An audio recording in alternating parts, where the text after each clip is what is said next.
নমস্কার। একাদশ শ্রেণী অর্থাৎ ক্লাস 11 কিন্তু দর্শন শাস্ত্র এবং ফিলোসফি কিন্তু গুরুত্বপূর্ণ তোমাদের কিন্তু প্রশ্ন কিন্তু আমি দিয়ে দিচ্ছি। তাই প্রশ্ন উত্তর ভালো করে তোমরা কিন্তু করে পরীক্ষার আগে দেখে যাও, তোমরা কিন্তু ভালো নম্বর নিয়ে অবশ্যই কিন্তু পাস করতে পারবে।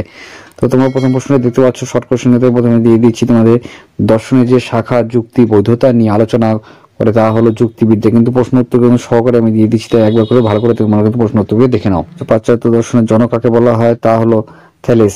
আধুনিক দর্শনের জনক কাকে বলা হয়, দেকার্তকে।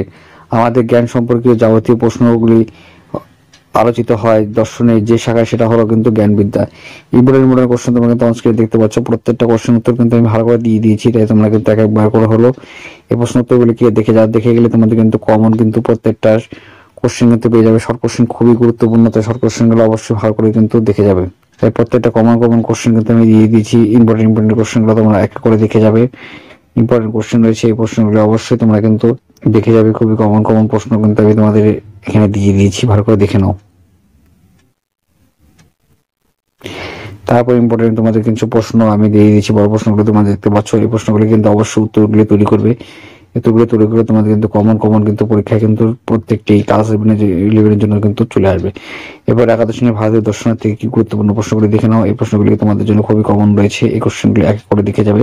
খুবই ইম্পর্টেন্ট তোমাদের পরীক্ষার জন্য, আমি কিন্তু বেছে কোশ্চেনগুলি দিয়ে দিয়েছি। ধন্যবাদ এটি দেখার জন্য।